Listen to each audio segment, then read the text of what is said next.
everybody, and welcome back. In today's episode, I want to go over all the investment options that are basically out there from a very high level. So I don't want to go into all the individual little nuances, like if I'm talking about stocks, the individual micro cap companies, the mid cap, the large cap, and all that, ETFs. I just want to explain from a general approach exactly where you should be looking. And if you're bullish on a specific asset sector, then you can start to drill down and see exactly where in that specific vehicle you want to start placing your money. So I had a lot of fun with this. I was having a conversation. We're actually doing a dream client interview. So we picked out about 7 of our clients and said, these are the types of people that we want to work more with. And we started interviewing them, and we started asking them questions about them. We started asking them questions about their business. We really learned that we work really well with, busy business owners that are kind of in this transitionary phase where they've done really well, but they're kind of getting a little bit burnt out of business. They're in the last stages of putting their kids through college. They have realized that they're at a point where on their investing journey that they kind of maybe need to do some catching up, or they cannot afford to take a capital loss on their portfolio. Like, they are very motivated to start saving for their retirement. That's what that they want to do. That's their main focus. And they don't want to retire. They want to just scale down their business activities, maybe like just keep 20% and outsource 80% of it. They don't want to retire, but they definitely want to supplement their business income with passive income. They do not want to have to rely on their business income during retirement. So this has been very eye-opening. And I was having a conversation with one of our investors, and one of the questions that I asked them is, what other asset classes are you invested in besides real estate? And his answer kind of surprised me. He said, well, besides stocks and bonds and real estate, what other investments are out there?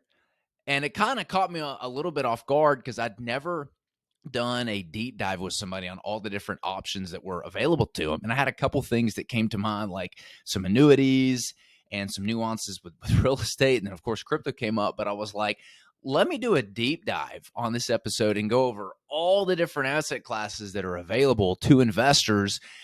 Because at different economic cycles and parts of the economic cycle, certain asset classes do really, really well. And so that's kind of the game, is like, where can you put your money in the ugly ducklings of the economy, and that will eventually, flourish into the beautiful swans, right? Being a contrarian. I mean, that's where you make a lot of your money. So that's what I want to do today.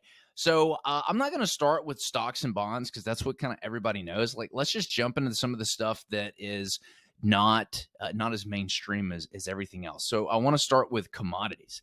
So commodities are like your metals, your farming, your energy, and your livestock. There's a lot of businesses that are built on commodities.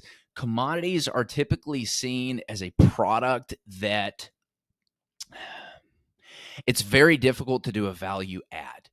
In other words, a lot of commodities, when a product is commoditized, it usually competes on price, right? If you're trying to choose between purchasing metal from somebody, it's not the same as going and buying a purse, where you can go to, TJ Maxx and you've got a certain brand of purses there, certain quality, versus going to like Louis Vuitton. And there's a huge price difference in that. So you've got brand in certain categories, and that brand commands a higher price point. That's why a Louis Vuitton purse can go for $4,000 or $5,000, and a TJ Maxx purse can go for, $30. Big difference. In the metals industry, it's not the same. And while there are certain qualities of metals that will differentiate in price, to the consumer, there's not a big brand. There's not like a big brand out there in the metal industry that a consumer's like, oh, I want to purchase this specific metal. It's commoditized, meaning it's just basically competing on price for the most part. There are definitely exceptions to the rule, but commodities are somewhere. And actually right now, if you're a contrarian, commodities might be somewhere that you really want to look. The energy sector has been heavily impacted by the war in Ukraine and inflationary prices. Livestock is another one that you can look at. Farming, agriculture is another. So the commodity sectors are somewhere that you might want to start paying attention to place your money, as they have not gotten as much love. If something has not been in the news a lot, bingo, that might be something that you want to look at. Uh, the next is private equity. So private equity is similar to stocks. The reason I don't have private equity put into the same category as stocks, both are owning shares of businesses usually, is because in stocks, those are publicly traded companies. And I consider that a different vehicle than privately held companies. So private equity, most of the time, is investing in these private companies where they will go in, they will purchase ownership shares of a up and coming business. And in exchange, those business owners get access to capital to grow the business, and they will give away a certain share of the products. And usually, these private equity companies are wanting some kind of like a piece of the business. If you've heard of angel investing, this is kind of what that is. You are purchasing shares in usually startup companies, or it could be companies that have some solid growth and profits underneath their belt. And that private equity company is taking a share to try to use their team to work with the founder to grow the company. So a lot of times there's a value add element. These private equity companies are bringing knowledge and experience and expertise to this company to continue to grow it. So there's the private equity space. There's a ton of great resources out there where you can do like crowdfunding for angel investing. There's a lot of different options if this is something that you're interested in. You can definitely get out there and start doing this. Don't feel like you have to have a lot of money. There's some crowdfunding platforms that are great if you're wanting to go the angel investing and like private equity route. The next is real estate. So real estate is something that a lot of people are familiar with, like the house flipping shows on TV and, single family rentals, but they don't realize there's a lot of other real estate out there. One being that you can actually invest in commercial buildings, and commercial is kind of broken down. You got many different sectors. You get the retail sector, like your big box stores, your strip malls. You've got the office building sector, which has taken a really big hit lately. That's your, rental offices downtown, your buildings, businesses rent them.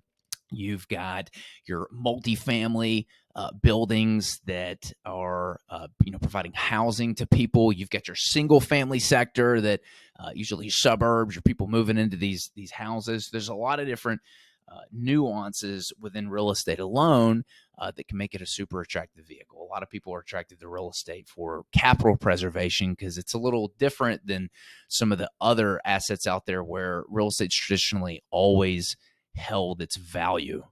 There's a lot of intrinsic value in real estate because people need a place to put their business. They need a place to lay their head at night. They need a roof over their heads.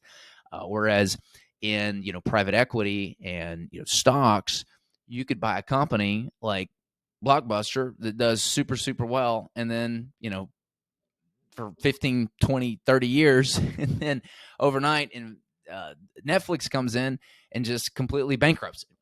So, there's capital preservation is a very popular concept and a reason why people invest in real estate. The next is annuities. Annuities, think of those. A lot of these are like insurance policies that you're buying. So you put in money and you're getting basically passive income from this investment. You're getting, monthly checks or quarterly checks. It's kind of like receiving a dividend, but your money is locked up for a certain period of time. And I know that the insurance policies are a very popular vehicle for annuities. Another investment class that's similar to annuities is bonds. So bonds, you're basically purchasing, you're giving money to somebody.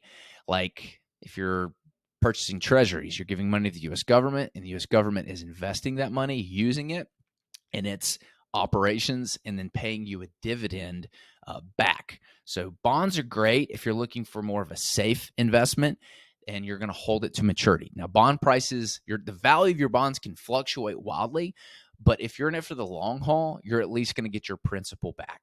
So the SVB banking collapse and kind of the whole fiasco that was created this year from these bond prices kind of happened because bond prices fell significantly due to interest rates rising, and because depositors were worried about the banks financing their books, the losses were on their books. They started taking all their deposits out, and as a result, to try to keep money in the bank to prevent a bank run, to keep the depositors happy, to keep them being able to take the money out of the bank, they had to sell all their bonds at these huge losses. Had these banks just been able to hold these bonds to maturity, it'd have been fine. They would have gotten all their money back. But it was the run on the banks that caused the whole fiasco to unfold.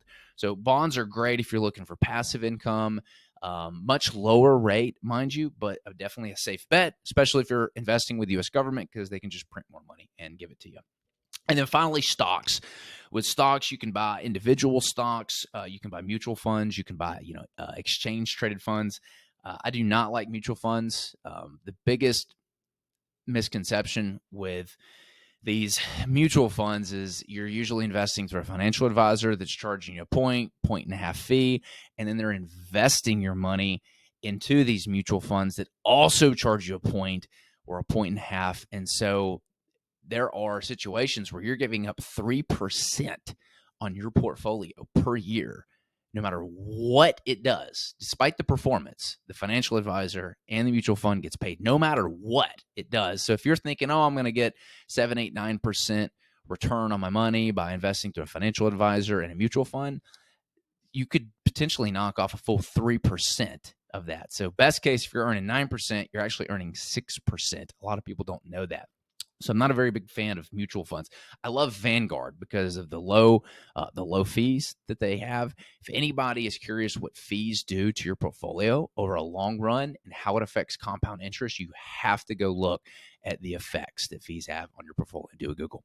That's all the investments that you have. If you've been interested in learning more about creating passive income from real estate, visit our website, hbgcapital.net. We'll see you next time.